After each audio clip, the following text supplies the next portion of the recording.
مدارس زندہ باد، میرے مدارس زندہ باد، دینی مدارس زندہ باد، میرے مدارس زندہ باد، دیا ہے امن کا پیغام یہ دینی مدارس نے، دیا ہے امن کا پیغام یہ دینی مدارس نے، دیا ہے امن کا پیغام یہ دینی مدارس نے، دیا ہے امن کا پیغام یہ دینی مدارس نے۔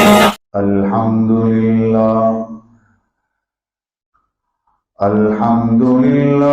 نحمده ونستعینه ونستغفره ونؤمن به ونتوکل علیہ ونعوذ باللہ من شرور انفسنا ومن سیئات اعمالنا، من يهده الله فلا مضل له ومن يضلله فلا هادي له، ونشهد أن لا إله إلا الله وحده لا شريك له، ونشهد أن سيدنا ونبينا ومولانا محمدا عبده ورسوله، أما بعد، عن النبي صلى الله عليه وسلم أنه قال: من نفس عن مؤمن كربة من كرب الدنيا نفس الله عنه كربة من كرب يوم القيامة، أو كما قال النبي صلى الله عليه وسلم. صدق رسوله النبي الأمي الكريم، ونحن على ذلك لمن الشاهدين والشاكرين، والحمد لله رب العالمين.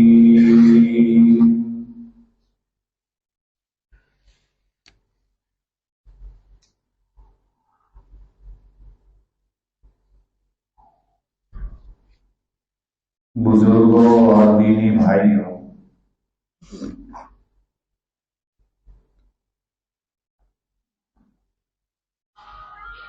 آج 23ویں تاخرات ہے، رمضان المبارک کا برکتوں والا، رحمتوں والا آخری عشرہ چل رہا ہے۔ چند منٹ آپ کے سامنے اس بات پر گفتگو کرنی ہے کہ نبی کریم صلی اللہ علیہ وسلم کی خصوصیات کیا تھی، اور آپ کے طفیل میں اس امت کو کیا کیا خصوصیات ملی۔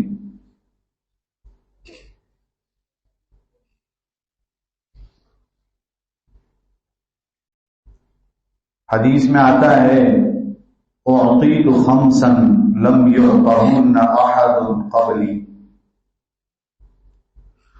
مجھے 5 چیزیں ایسی دی گئی جو مجھ سے پہلے کسی کو نہیں دی گئی۔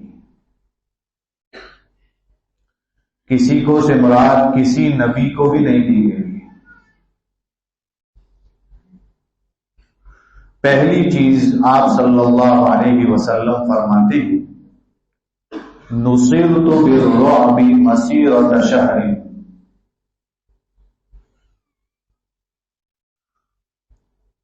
میری مدد کی گئی رعب سے 1 مہینے کی مسافت پر۔ کہنا یہ چاہتے ہیں کہ آپ صلی اللہ علیہ وسلم کا رعب ایسا تھا کہ 1 مہینے اگر کوئی شخص سفر کرے اور اس دوری پر کوئی دشمن ہو وہ آپ سے کانپتا تھا.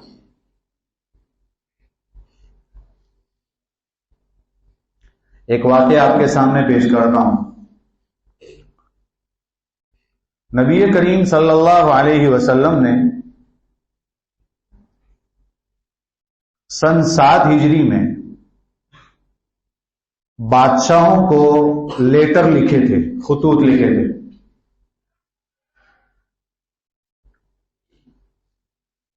کئی لوگوں کو خطوط لکھے،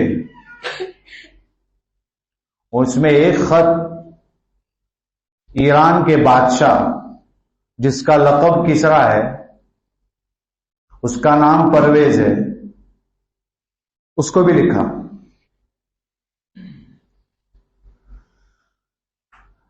خط کے اندر کوئی لمبی چوڑی گفتگو نہیں کرتے تھے آپ صلی اللہ علیہ وسلم. ویسے بھی آپ جانتے ہی ہیں آپ کی باتیں بہت شارٹ، بہت چھوٹی، لیکن اس میں کئی باتیں بھری ہوتی تھی.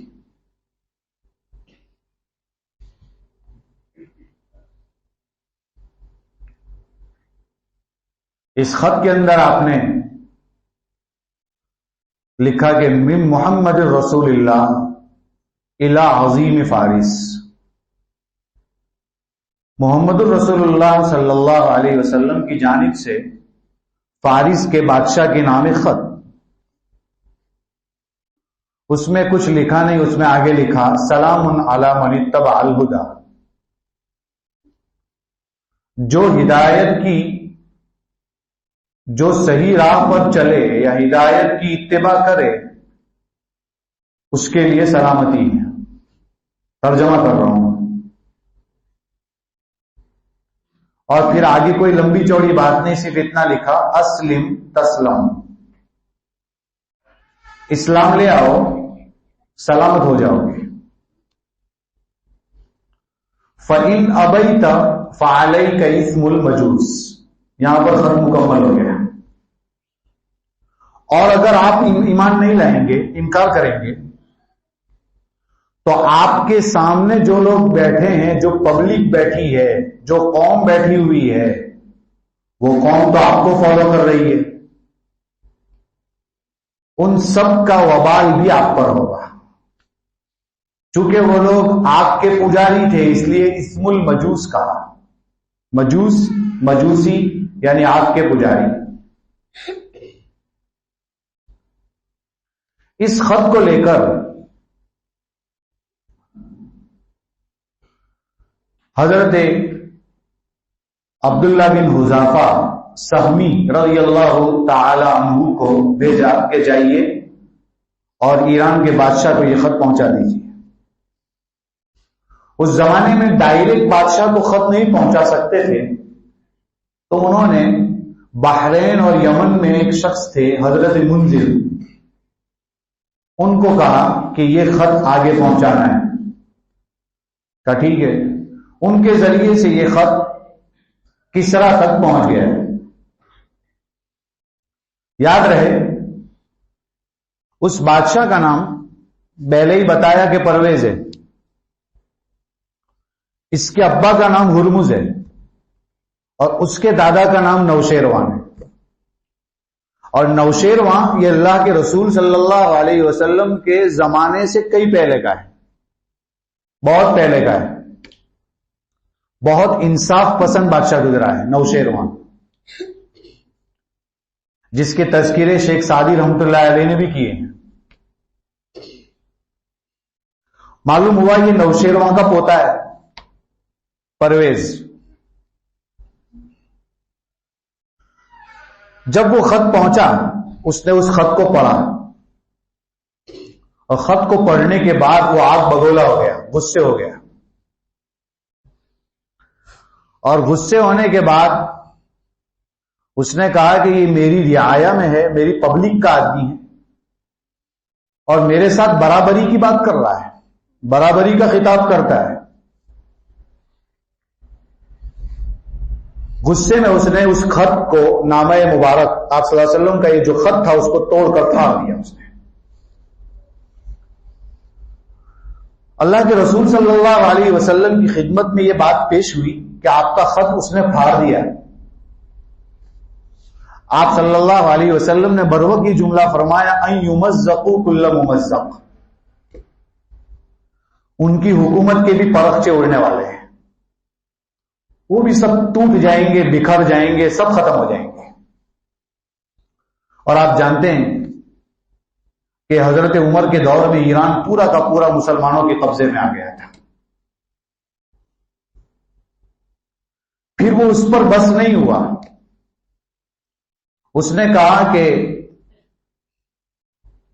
بازان جو اس وقت یمن کا گورنر تھا اور وہ ایران ہی کے انڈر میں آتا تھا یمن میں، اس کو کہا کہ 2 طاقتور مستنڈے بہادر آدمیوں کو بھیجو اور یہ خط لکھ کر بھیجا کہ آپ کی گرفتاری ہوگی سرکار کی، پکڑنے کے لیے بھیجا 2 بہادروں۔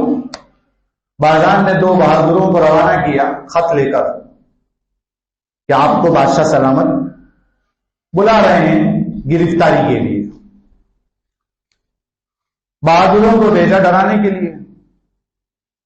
نبی کریم صلی اللہ علیہ وسلم کی خدمت میں جیسے ہی وہ پہنچے تو اللہ کے رسول صلی اللہ علیہ وسلم کا چہرہ انور دیکھ کر کھڑے کھڑے کانپنے لگے۔ یہ ہے رعب جو آپ کو بتایا، پہلی خصوصیت ہے آپ صلی اللہ علیہ وسلم کی۔ دور سے ہی کانپنے لگے۔ نبی کریم صلی اللہ علیہ وسلم نے ان کو دیکھ کر کہا گھبراؤ اب، بیٹھ جاؤ بیٹھ جاؤ، بٹھایا انہیں۔ بولیے کیا کہنا ہے؟ خط بتایا، خط پڑھا یا صحابی نے پڑھا ہوگا۔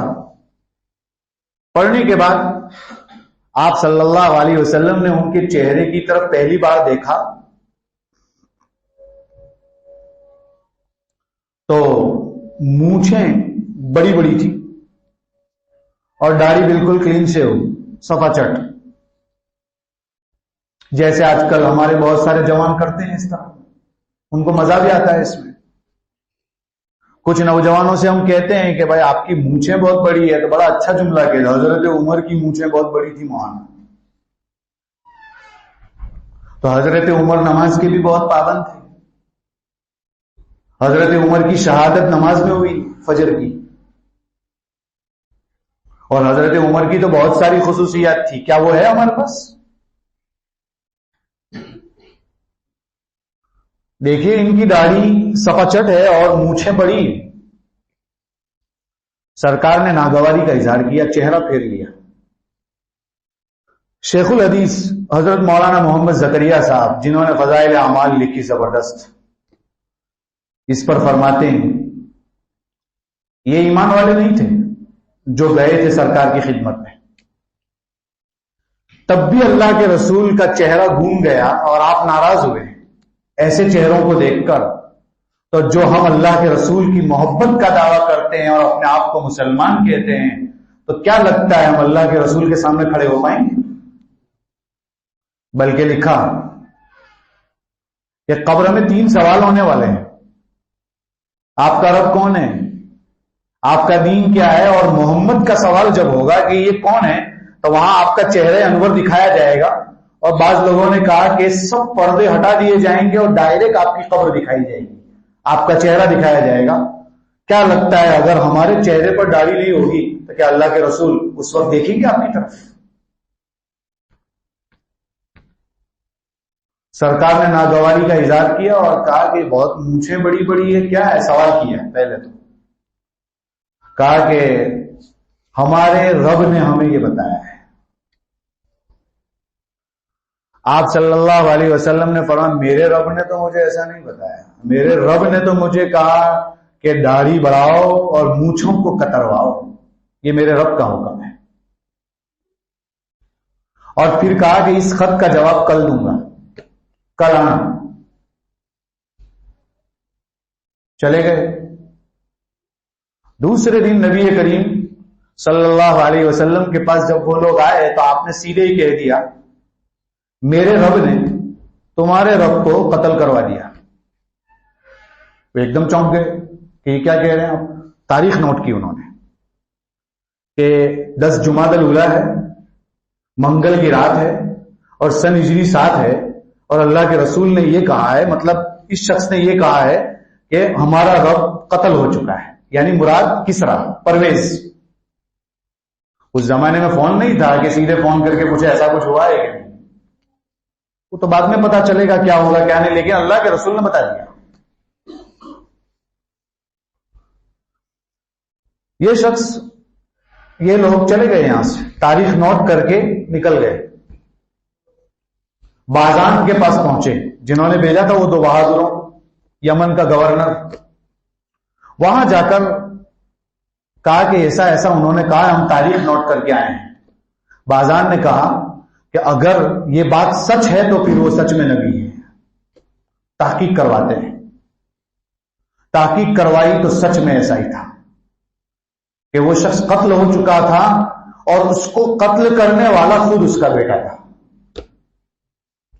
اور پرویز کے بیٹے کا نام تھا شیروئی. اس نے کیوں قتل کیا یہ بھی ایک داستان ہے. پرویز کی ایک بیوی تھی جس کا نام شیرین تھا، بہت خوبصورت تھی. تو شیروئی کو اپنے باپ کی بیوی پر بس دل لگ گیا. کہا کہ یہ بہت اچھی ہے تو میرا دل لگ گیا اس کی طرف. اس کو قبضے میں لے کیسے؟ تو اس کے لیے اس نے ترکیبیں اختیار کی اور مطلب باپ کو قتل کرنا چاہا اس نے، تاکہ یہ بیوی میرے حصے میں آ جائے. باپ کو پہلے قید کر دیا. باپ بھی سمجھ چکا تھا کہ یہ مجھے مار ڈالے گا، تو میں بھی اس کے مرنے کا انتظام کر ڈالا. یہ جو شیروئی تھا یہ مردانگی کی دوائیاں بہت کھاتا تھا کہ جس سے مرد کی طاقت بڑھے. اس کے پاس بڑی بڑی بوتلیں ہوتی تھی. پرویز نے یہ کیا کہ یہ ویسے بھی بہت دوائیاں کھاتا ہے اور میرے مرنے کے بعد میرے کباڑ میں سے بھی سب لے جائے گا. تو اس کباڑ کے اندر زہر تھا. اس زہر کے اوپر لیبل لگا دیا مردانگی کی شاندار دوا. وہ زہر تھا اندر. ادھر یہ مر گیا، یعنی پرویز مر گیا، اس کو مار ڈالا. پر شیروئی نے یہ کام کیا کہ اس کے ساتھ ساتھ اس کے کئی بھائی کے سب کو قتل کر دیا تاکہ کسی کی حکومت ہی نہ آئے، میں ہی رہوں بس. اور جب یہ اپنی حکومت پر پہنچا تو کہا کہ چلو ذرا باپ کے کمرے میں بھی جاتا ہوں. تو باپ کے کمرے میں جیسے ہی پہنچا، کباڑ کھولا تو وہ شاندار دوا لکھی ہوئی ملی. اٹھائی اور اٹھا کر وہ پی گیا. وہ پیتے ہی وہ بھی مر گیا. باپ پہلے ہی انتظام کر چکا تھا. اب کوئی نہیں رہا، وہ بیوی رہ گئی بس، جس کے لیے یہ سب کام ہوئے تھے، کب سے ہو رہا تھا. لوگوں نے کہا کہ بھائی اب کوئی رہا نہیں ہے، لیکن حکومت اسی کے اندر آنی چاہیے. چلو اس عورت کو ہی حکومت پر بٹھا دیتے ہیں. نبی کریم صلی اللہ علیہ وسلم کی خدمت میں واقعہ پیش ہوا اور کہا اللہ کے رسول اس وقت ایران کی حکومت ایک عورت کر رہی ہے. آپ نے فرمایا ہرگز وہ قوم کامیاب نہیں ہو سکتی جس کی حکومت ایک عورت کر رہی ہو.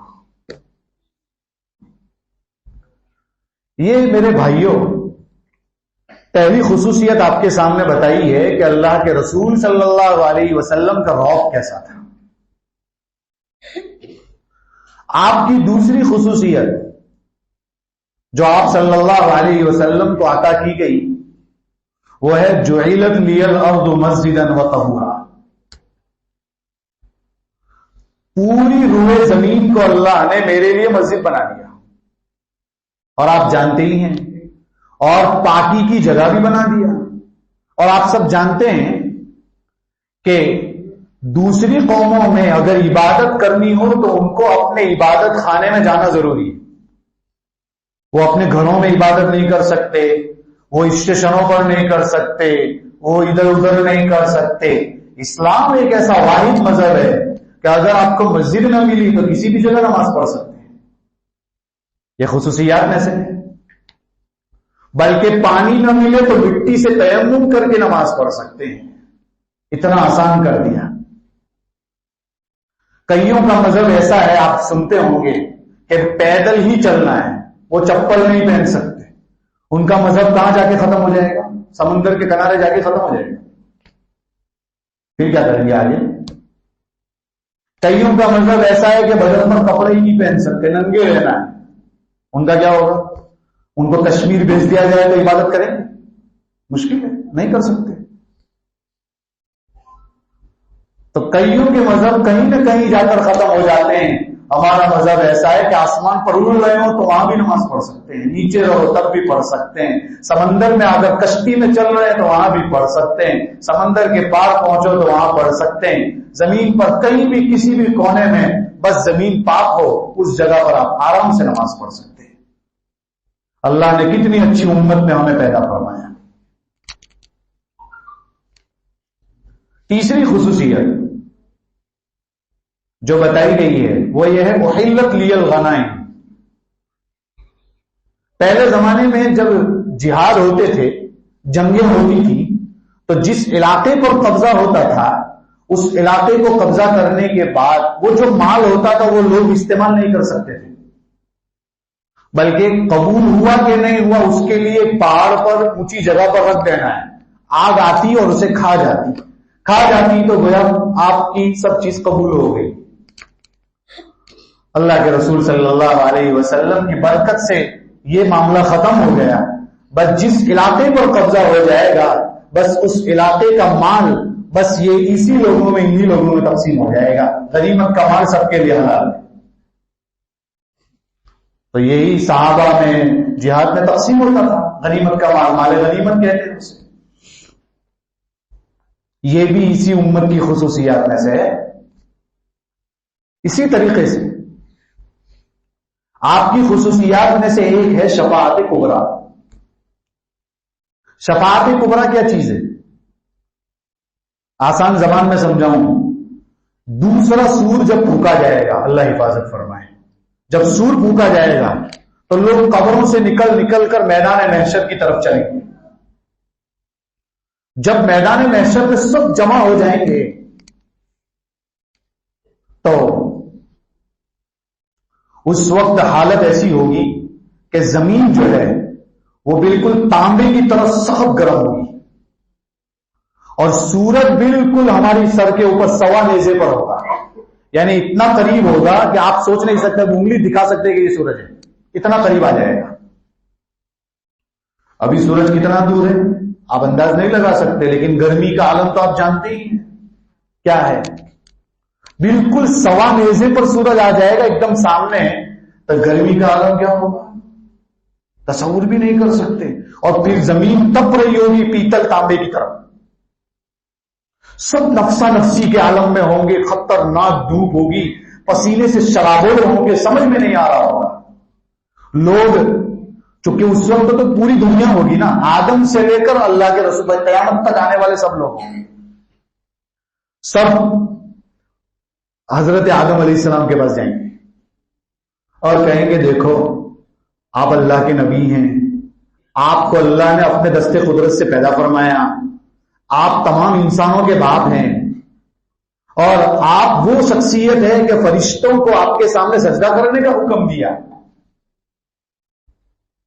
ذرا اللہ کے سامنے جا کے درخواست کرو نا کہ حساب کتاب شروع ہو جائے، تھک چکے ہیں، ہماری حالت خراب ہے، حساب کتاب شروع ہو تو سمجھ میں آئے.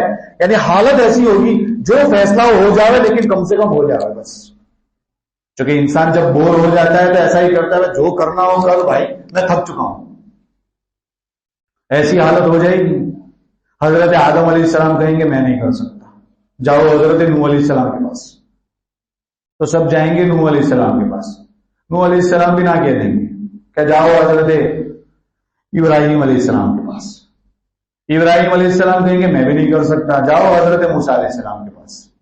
حضرت موسیٰ علیہ السلام کے پاس جائیں گے، وہ بھی نہ کہہ دیں گے، جاؤ حضرت عیسیٰ علیہ السلام کے پاس. میں چند نام بول رہا ہوں، اس سے زیادہ نبی بھی ہو سکتے ہیں.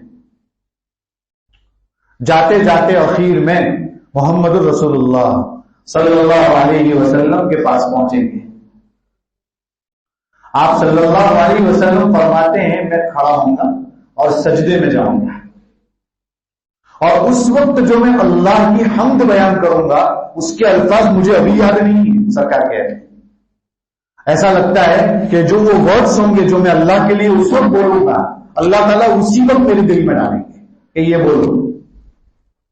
وہ بولوں گا اور بولتا رہوں گا, اللہ کی تعریف کرتا رہوں گا, تو اللہ کے رسول صلی اللہ علیہ وسلم تو چونکہ اللہ کے بہت پیارے ہیں اس لیے اللہ تعالیٰ فرمائیں گے ارفع راسک, اٹھائیے اپنا سر, سل مانگیے تو دیا جائے گا آپ کو. تو اللہ کے رسول صلی اللہ علیہ وسلم اس وقت کہیں گے حساب کتاب شروع ہو جائے. تو اللہ تعالیٰ پھر حساب کتاب شروع فرمائیں گے اور پھر آپ کی اجازت سے یعنی آپ کی درخواست کرنے سے اللہ تعالیٰ یہ آگے کا معاملہ کریں گے. اس کو کہتے ہیں شفاعت کبریٰ. اور یہ اللہ کے رسول صلی اللہ علیہ وسلم کو یہ مقام ملے گا جس کو قرآن کریم میں کہا عسیٰ ان یبعثک مقاما محمودا. اور ہم لوگ اذان کے بعد ایک دعا پڑھتے ہیں نا, اللہم رب هذه الدعوة التامة والصلاة القائمة آتی محمد الوسیلۃ والفضیلہ. اس کے بعد پڑھتے ہیں وابعثہ مقاما محمودا. یہی مقام محمود ہے جو اللہ کے رسول کو عطا کیا جائے گا. کتنی خصوصیت ہو گئی؟ 5 ہو گئی کہ 4 ہو گئی؟ نمبر 1 پہلی جو ہے پہلی خصوصیت رعب ہے. دوسری خصوصیت مسجد, زمین کو پوری زمین کو مسجد اور پاکی کی جگہ بنا دیا. تیسری خصوصیت مال غنیمت حلال ہو گیا. چوتھی خصوصیت شفاعت کبریٰ. اور 5ویں خصوصیت بعثت عامہ یعنی اللہ کے رسول کو دنیا کے تمام لوگوں کے لیے نبی بنا کر بھیجا. یہ نہیں ہے کہ اس وقت کوئی کرسچن کہے کہ میں تو عیسیٰ کو فالو کرتا ہوں, اگر کہتا ہے تو وہ گمراہی پر ہے. اگر کوئی یہودی کہے کہ میں موسیٰ کو مانتا ہوں گمراہی پر ہے. اس لیے کہ مشکات کی وہ روایت ہے اگر موسیٰ زندہ ہوتے تو وہ بھی میری اتباع کرتے. تو کتنی خصوصیات ہو گئی؟ 5. اور آگے چلتے ہیں. آپ صلی اللہ علیہ وسلم کو ایک اور خصوصیت عطا کی گئی جوامع الکلم. یہ جوامع الکلم کیا چیز ہے؟ وہی جو میں نے آپ کو شروع میں بیان کیا, الفاظ کم بولتے آپ اور اس کے میننگ بہت لمبے ہوتے ہیں. یہ آپ ہی کی خصوصیت ہے. میں نے جو حدیث کا ٹکڑا پڑھا ہے وہ بھی جوامع الکلم سے, ابھی اس کی تشریح کروں گا آپ کے سامنے. اور آخری ایک اور خصوصیت بتا دیتا ہوں, ختم بالنبیون, نبیوں کا خاتمہ اب پر ہو گیا. اب کوئی نبی نہیں آئے گا, اور کوئی آئے گا تو وہ بھی وقوف ہے, اس کو مارا جائے گا. اور آئے بہت سارے اور آ کر چلے گئے, کچھ چلا نہیں ان کا, اور ان کی داستان آپ کے سامنے ہے. مرزا قادیانی آ کر گیا, اس نے لوگوں کو گمراہ کیا اور عجیب عجیب لوگوں کو پھسلایا بہلایا, لیکن آپ کا نبوت ختم, اب کوئی نبی نہیں آ سکتا. یہ ہمارا عقیدہ ہے, بچے سے لے کر بڑے تک سب کو پتا ہونا چاہیے. آئیے اس حدیث کی طرف جو میں نے خطبے میں پڑھی تھی, اس کی تشریح کریں گے اور بات کو ختم کریں گے. حدیث میں پڑھا تھا میں نے آپ کے سامنے, من نفس عن مؤمن کربۃ من کرب الدنیا, جو دنیاوی مصیبتوں میں سے کسی کی مصیبت دور کرے گا تو اللہ تعالیٰ اس کی آخرت کی مصیبت دور کر دیں گے. میرے بھائیوں, اللہ تعالیٰ کو انسان سے بہت پیار ہے, بندوں سے بہت پیار ہے. اور کیوں پیار نہ ہو؟ اس لیے کہ بندوں کو اللہ ہی نے پیدا کیا ہے تو ان سے پیار تو ہوگا ہی. امام بیہقی کی ایک کتاب شعب الایمان, اس میں ہے الخلق عیال اللہ, مخلوق اللہ کی عیال ہے. اور کہتے ہیں سب سے اچھی مخلوق وہ ہے جو اپنی خاندان والوں کے ساتھ اللہ کی عیال کے ساتھ اچھا سلوک کرے. اور آپ جانتے ہی ہیں کتنا پیار ہے. میں چند نمونے پیش کرتا ہوں کہ اللہ کو اپنے بندوں سے کتنا پیار ہے. آپ صلی اللہ علیہ وسلم ایک واقعہ بیان کرتے ہیں. حضرت عمر رضی اللہ عنہ فرماتے ہیں ایک مرتبہ چند قیدی لائے گئے سرکار کی خدمت میں. قیدی تو جانتے ہوں گے, ان کو لایا گیا. اس میں ایک عورت بھی تھی, اس کا بچہ اس سے دور ہو گیا تھا اور وہ بچہ دودھ پیتا تھا, تو اس کی چھاتی سے دودھ ابھرتا ہے اور وہ عورت سمجھ سکتی ہے, اور آپ میں سے بہت سارے لوگ جانتے ہوں گے جب دودھ پینے کے زمانے میں عورت کی چھاتی کا دودھ ابھرتا ہے اس کو چین نہیں آتا, کب پلا دوں کب پلا دوں. وہ بے چین تھی, بچہ نہیں مل رہا تھا اور وہ ادھر ادھر چکر لگا رہی تھی. کہتے ہیں کہ ایک دم سے بچہ ملا, اس کو پکڑ کر جلدی سے دودھ پلانے لگی. آپ صلی اللہ علیہ وسلم نے صحابہ سے کہا, دیکھتے ہو اس ماں کو اپنے بچے سے کتنا پیار ہے؟ کہا جی اللہ کے رسول, آپ کو لگتا ہے کہ یہ ماں اپنے بچے کو آگ میں ڈال دے گی؟ کہا نہیں اللہ کے رسول, کیسے ڈال سکتی ہے, اس کو تو کتنا پیار ہے اس سے. کہا بس اس سے بھی زیادہ اللہ کو اپنے بندوں سے پیار ہے.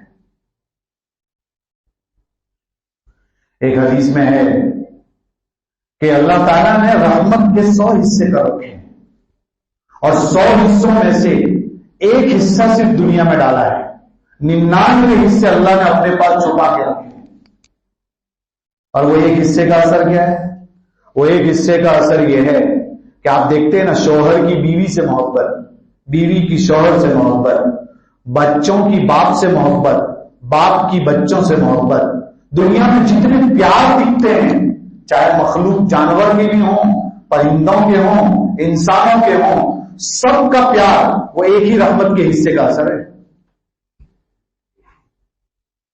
سرکار تو مثال دے رہے ہیں, کیا گھوڑی گھوڑا نہیں, گھوڑی پوری رات اپنا پیر اونچا رکھتی ہے, ایک پیر اونچا رکھتی ہے صرف اس وجہ سے کہ کہیں میرے پیر کے ذریعے سے میرا بچہ اچھل نہ جائے. دیکھو اس گھوڑی کو اپنے بچے سے کتنا پیار ہے. یہ بھی وہ اللہ کی اس ایک رحمت کا حصہ ہے. جب یہ حال ہے تو 99 حصے تو اللہ نے اپنے پاس چھپا رکھے ہیں, تو اللہ تعالیٰ قیامت کے دن کیسے کیسے بہانے سے اپنے بندوں کی مغفرت کر دے گا, پتہ بھی نہیں چلے گا.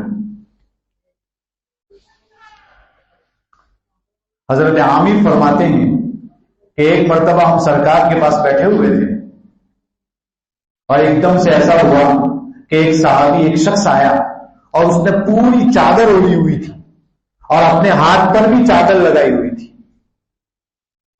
اتفاق ایسا ہوا کہ وہ جیسے آیا تو اللہ کے رسول صلی اللہ علیہ وسلم نے انہیں دیکھا, صحابہ نے دیکھا. وہ چادر جیسے ہی ہٹائی تو اس میں پرندوں کے بچے تھے. اس سے پہلے یہ ہوا کہ وہ یہ کہنا چاہ رہا تھا کہ اللہ کے رسول, میں درختوں کے جھنڈ کے پاس سے آ رہا تھا, مجھے بچوں کی آواز آئی تو میں وہ اندر گیا درختوں کی وہ ڈالیوں کے نیچے, تو وہ ایک ڈالی کے اوپر 2 چھوٹے چھوٹے بچے دیکھے میں اسے اٹھا لایا, لیکن اس کی ماں بیٹھی ہوئی تھی. وہ ایک دم سے میں لے کر جب نکلا ہوا بچوں کو تو میرے سر کے اوپر گھومنے لگی, منڈلانے لگی. اب وہ جا ہی نہیں رہی ہے. جیسے ہی میں نے وہ چادر ہٹائی تو بالکل یہاں آ کر چپک گئی بچوں کے ساتھ, اور ہٹ نہیں رہی ہے. تو میں نے پھر چادر اس کے اوپر ڈال دی. اس کو میں نے بہت کوشش کی ہٹانے کی, لیکن اللہ کے رسول کو ہٹی نہیں. اس کی ماں کو نہیں ہٹی تو پھر اس کے اوپر چادر ڈال دیا, آپ کے پاس حاضر ہوں. آپ صلی اللہ علیہ وسلم نے فرمایا ہٹاؤ چادر ذرا دکھاؤ. دکھایا تو وہ بچے تھے اور وہ ماں جو ہے وہ اپنے بچوں کے ساتھ ایک دم چپکی ہوئی تھی. صحابہ کرام رضوان اللہ علیہ مجمعین کو متوجہ کیا, دیکھ رہے ہو, دیکھو یہ ماں اپنی جان جوخم میں ڈال کر آئی ہے. اس لیے کہ کوئی بھی اسے مار سکتا ہے, بچے تو چلو اڑ نہیں سکتے, لیکن یہ تو اڑ سکتی ہے, تب بھی نہیں اڑ رہی اپنے بچوں سے پیار کی وجہ سے. کہ جیسے اس کو اتنا پیار ہے, اس سے کہیں زیادہ اللہ کو اپنے بندوں سے پیار ہے. اسی لیے انسان کو چاہیے کہ اللہ کی طرف متوجہ ہو, ہر ایک کو چاہیے اللہ کی طرف متوجہ ہو, تب جا کے اچھے فیصلے ہوتے ہیں. اس لیے حدیث شریف میں آتا ہے کہ اللہ تعالیٰ فرمائے گا, اے ابن آدم, اے انسان, میں بیمار تھا, تو نے میری عیادت نہیں کی. کون کہہ رہا ہے؟ اللہ کہہ رہا ہے, اے انسان میں بیمار تھا, تو نے میری عیادت نہیں کی. تو انسان کہے گا اللہ میں آپ کی کیسے عیادت کر سکتا ہوں، آپ تو رب العالمین ہیں، آپ کیسے بیمار ہو سکتے ہیں؟ کہا نہیں، میرا فلاں بندہ بیمار ہوا تھا، تو وہاں اس کی بیمار کرسی کرنے نہیں گیا نا، اگر جاتا تو تجھے میں وہاں مل جاتا۔ یہ بتانا چاہ رہے ہیں اللہ کہاں ہوتا ہے۔ اے انسان، میں بھوکا تھا، تو نے مجھے کھلایا نہیں؟ کہ اللہ آپ تو رب العالمین، آپ کو کیسے بھوک لگی؟ کہ میرا فلاں بندہ بھوکا تھا، تو نے اس کو کھانا نہیں کھلایا، اگر تو کھلاتا تو میں وہاں پاتا، تو مجھے وہاں پا لیتا۔ اے انسان، میں پیاسا تھا، تو نے مجھے پانی نہیں پلایا، کہ اللہ آپ رب العالمین، آپ کیسے پیاسے ہو سکتے ہیں؟ کہ میرے فلاں بندے نے آپ سے پانی مانگا تھا، آپ نے اسے پانی نہیں دیا، اگر تو پلا دیتا پانی تو تو مجھے وہاں پا لیتا۔ کیا کہنا چاہ رہے ہیں اس سے؟ اس سے یہ کہنا چاہ رہے ہیں مخلوق کی خدمت کرنی چاہیے، مخلوق کے پیچھے لگنا چاہیے، اور موڑ موڑ پر پریشان حالوں کی پریشانیاں دور کرنے میں لگ جانا چاہیے۔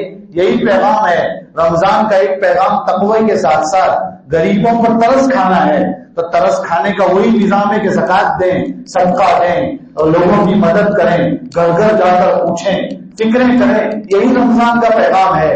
اگر بھوکے رہ کر بھی غریبوں جیسی فیلنگ نہیں آتی تو سوچنا چاہیے میں کون ہوں، غور کرنا چاہیے، فکر کرنی چاہیے۔ میرے بھائیوں، اللہ تعالیٰ کو صرف ایسا نہیں کہ انسانوں سے پیار ہے، بلکہ بندوں کی خدمت کرنے میں بھی ثواب کے فیصلے ہیں۔ مخلوق کی خدمت، جانوروں کی خدمت، پرندوں کی خدمت، اس میں بھی فیصلے ہوئے ہیں۔ آپ صلی اللہ علیہ وسلم فرماتے ہیں ایک شخص سفر میں جا رہا تھا اور راستے میں اسے پیاس لگ گئی۔ تو اس زمانے میں کہ ہماری طرح سسٹم نہیں تھے پانی کے کہ کہیں بھی پانی مل جائے گا، بسلری کا بوتل خرید لیں گے، ایسا نہیں۔ کنواں آ گیا اور کنویں میں اترنا تھا، ڈول نہیں تھی، تو اس زمانے میں کنویں میں سوراخ ہوتے تھے، اس کو پکڑ پکڑ کے نیچے اترتے تھے۔ وہ ایک شخص اندر اترا، پکڑ پکڑ کر نیچے گیا اور پانی پی کر اوپر چڑھ گیا۔ جب وہ ایک دم اوپر آیا تو ایک کتا جو ہے وہ جو کنویں کے ساتھ لگی ہوئی گیلی مٹی تھی اس پر چڑھ رہا تھا۔ ایک دم سے دیکھا، اس نے کہا ایسا لگتا ہے کتا پیاسا ہے، یہ بھی میں تو پی کر آیا، یہ کیسے پیے گا جا کے، کنویں میں کیسے اترے گا؟ تو اس نے جو چمڑے کے موزے پہنے تھے وہ اتارے اور اس کو الٹا کیا، وہ بھرنے جیسا پانی بھر سکتے چمڑے کے موزے میں، اور جو ہے اس کو لے کر نیچے اترا اور نیچے اتر کر چمڑے میں پانی بھرا، اب دونوں ہاتھ تو پکڑنے میں ہیں تو منہ سے وہ چمڑے کا موزہ پکڑ کر اوپر آیا اور اوپر آ کر اس کتے کو پانی پلایا، اس نے پانی پی لیا۔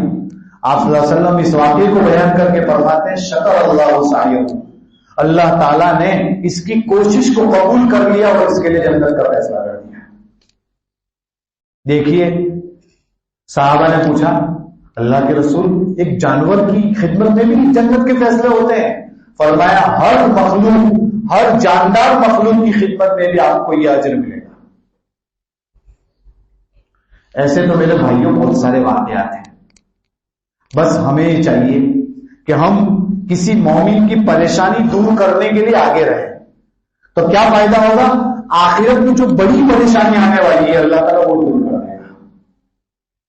حدیث کے 2 ٹکڑے باقی ہیں آگے کے، وہ پیش کر دیتا ہوں 2 ٹکڑے تاکہ حدیث مکمل ہو جائے۔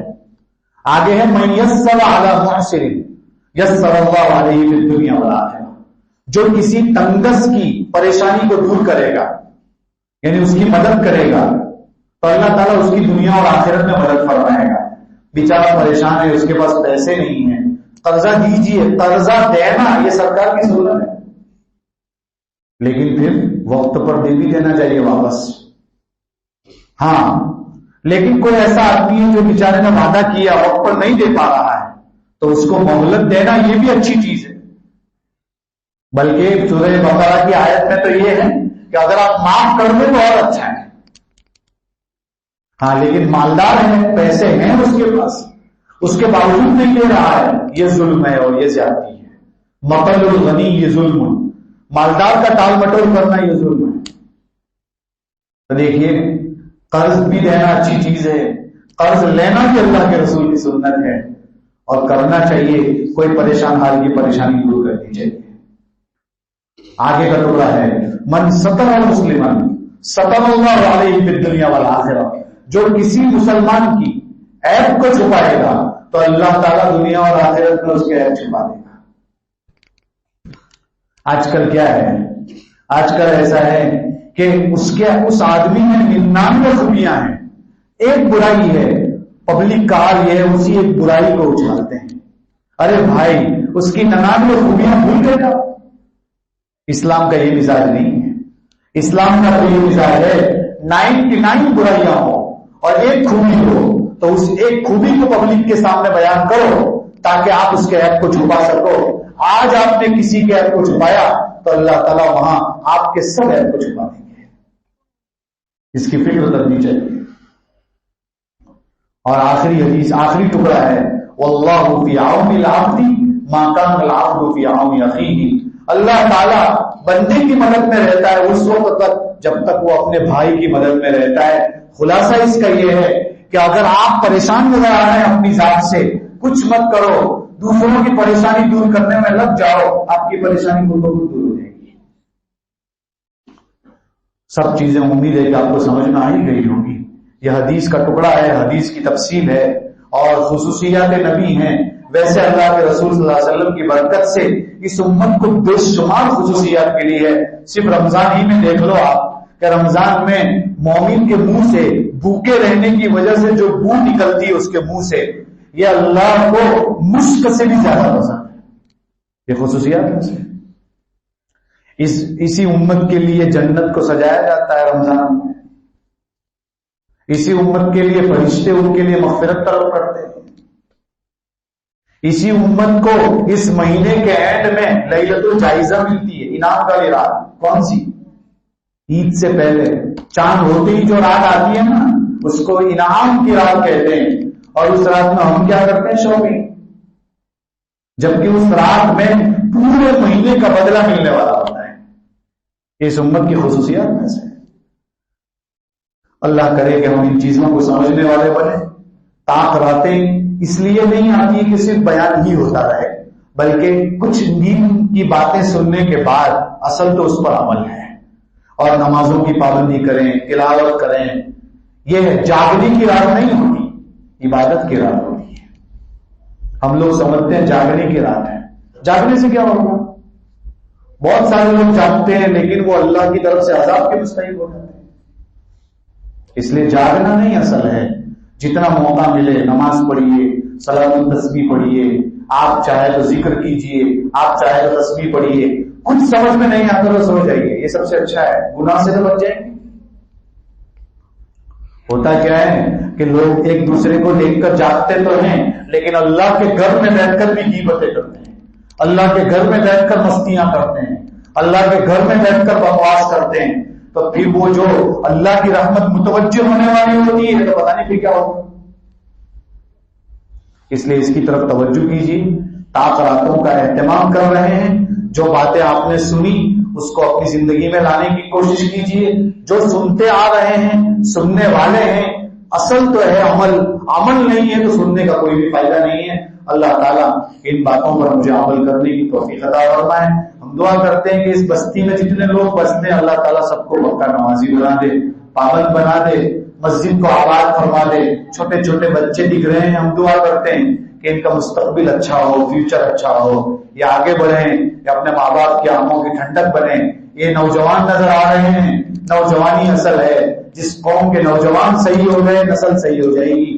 تو نوجوانوں کا مسئلہ ہے. اللہ کرے کہ ہمارے نوجوان جو دکھ رہے ہیں ابھرتی جوانی ہیں، برے ماحول کی طرف نہ جائیں اور علماء سے رابطہ رکھیں، اچھی دوستیوں میں بیٹھیں، اچھی صحبتوں میں بیٹھیں. اچھے لوگوں کے ساتھ بیٹھیں گے تو اچھے بنیں گے، برے لوگوں کے ساتھ بیٹھیں گے تو برے بنیں گے.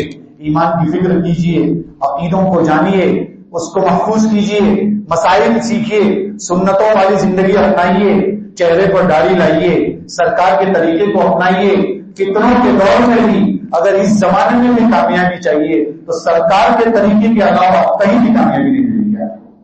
اللہ تعالیٰ ہمیں ان باتوں پر عمل کرنے کی توفیق عطا فرمائے.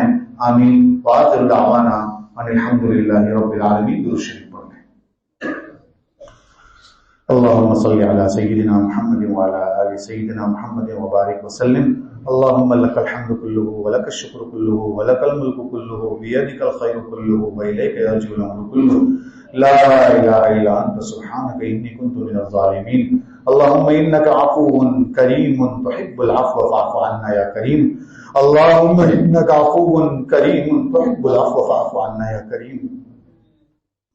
اللهم إنك عفو كريم تحب العفو فاعف عنا يا كريم. یا اللہ ہمارے گناہوں کو معاف فرما، خطاؤں سے درگزر فرما، پریشانیاں دور فرما. یا اللہ یہ امت بہت پریشانیوں سے دوچار ہے، بہت پریشان ہے. تو سب کچھ جانتا ہے، تیری ذات سب چیزوں سے واقف ہے. یا اللہ ہم بہت محتاج ہیں، تو غنی ہے. یا اللہ ہماری جولیاں مغفرت سے بھر دے، ہم سب کو معاف فرما دے، پریشانیاں دور فرما دے، عافیت کے فیصلے فرما دے. یا اللہ تیرے علاوہ کوئی ڈر نہیں ہے، سب کے دروازے بند ہو جاتے ہیں، تیرا در کھلا رہتا ہے. یا اللہ در در کی ٹھوکریں کھا کر تیرے در پر آئے ہیں. یا اللہ ہمیں محروم نہ فرما. یا اللہ ہمیں محروم نہ فرما. پہلے بھی کبھی محروم نہیں ہوئے تھے، آج بھی نہیں ہوں گے اور آئندہ بھی کبھی نہیں ہوں گے. یا اللہ ہم تجھ سے یہی امید کرتے ہیں. یا اللہ ہمیں محروم نہ فرما. یا اللہ ہمیں محروم نہ فرما. یا اللہ ہمیں محروم نہ فرما. یا اللہ بچوں نے ہاتھ اٹھائے ہیں، یا اللہ ان کے طفیل میں ہم سب کو معاف فرما دے. یا اللہ بوڑھوں نے ہاتھ اٹھائے ہیں، ان کے طفیل میں ہم سب کو معاف فرما دے. یا اللہ اس اجلاس کو قبول فرما لے. یا اللہ اپنی بارگاہ میں قبول فرما لے، کہنا سننا قبول فرما لے، عمل کرنے کی توفیق عطا فرما دے. یا اللہ بقیہ دنوں کی قدردانی نصیب فرما. یا اللہ رمضان کی قدردانی نصیب فرما. ہم سب کو نمازوں کا پابند بنا، قرآن کی تلاوت کا شہرائی بنا. یا اللہ حرمین شریفین میں پتہ نہیں تیرے نیک بندے کیسی کیسی دعائیں مانگ رہے ہوں گے. یا اللہ ان کی دعاؤں میں ہمارا حصہ شامل فرما. یا اللہ جو مقروض ہیں غیر سے قرضوں کے پورا ہونے کی شکلیں پیدا فرما. جو پریشان ہیں ان کی پریشانیاں دور فرما. یا اللہ جو تندرست ہیں ان کی تندرستیاں دور فرما. یا اللہ جو اپنے بچوں کے لیے پریشان ہیں ان کی پریشانیاں دور فرما. یا اللہ سب کے بچوں کو ان کے ماں باپ کا فرما بردار بنا، آنکھوں کی ٹھنڈک بنا. یا اللہ اس بستی میں دین کا بول بالا فرما. یہاں کی نوجوانوں کی نوجوانی کو سنبھالا دے دے. یا اللہ سب کو قبول فرما لے. یا اللہ سب کو قبول فرما لے. یا اللہ نبی کریم صلی اللہ علیہ وسلم سے سچی محبت نصیب فرما. یا اللہ ان کی سنتوں کو ڈھونڈ کر عمل کرنے والا بنا دے. یا اللہ میدان محشر کی رسوائیوں سے بچا لے. یا اللہ قبر کے سوالات آسان فرما دے، قبر کی تنگیوں سے حفاظت فرما دے، موت سے پہلے موت کی تیاری نصیب فرما. یا اللہ جب تک زندہ رکھے ایمان پر زندہ وقت آخر ہو کلمے والی موت نصیب فرما. یا اللہ کلمے والی موت نصیب فرما، ایسی موت نصیب فرما کہ ہم تجھ سے راضی ہوں، تو ہم سے راضی ہوں، کسی کا کوئی حق ہم پر باقی نہ ہو. یا اللہ مبارک جگہ ہو، سجدے میں سر ہو. یا اللہ ایسی پیاری موت نصیب فرما. یا اللہ جو لوگ دنیا سے چلے گئے ہیں اس بستی میں، یا اللہ ان کی قبروں کو نور سے منور فرما. یا اللہ جو بیمار ہیں انہیں شفا نصیب فرما. یا اللہ بڑی بڑی بیماریوں سے لوگ دوچار ہیں، یا اللہ سب کی بیماریوں کو مکمل دور فرما کر انہیں شفا کاملہ نصیب فرما. یا اللہ جب تک زندہ رکھے ایمان پر زندہ رکھ، وقت آخر و کلمے والی موت نصیب فرما. اس پورے مجمع کی مغفرت فرما، امت کے ایک ایک فرد کی مغفرت فرما. اور یہ دعائیں اپنے فضل و کرم حبیب پاک صلی اللہ علیہ وسلم کے طفیل منظور فرما برحمتک.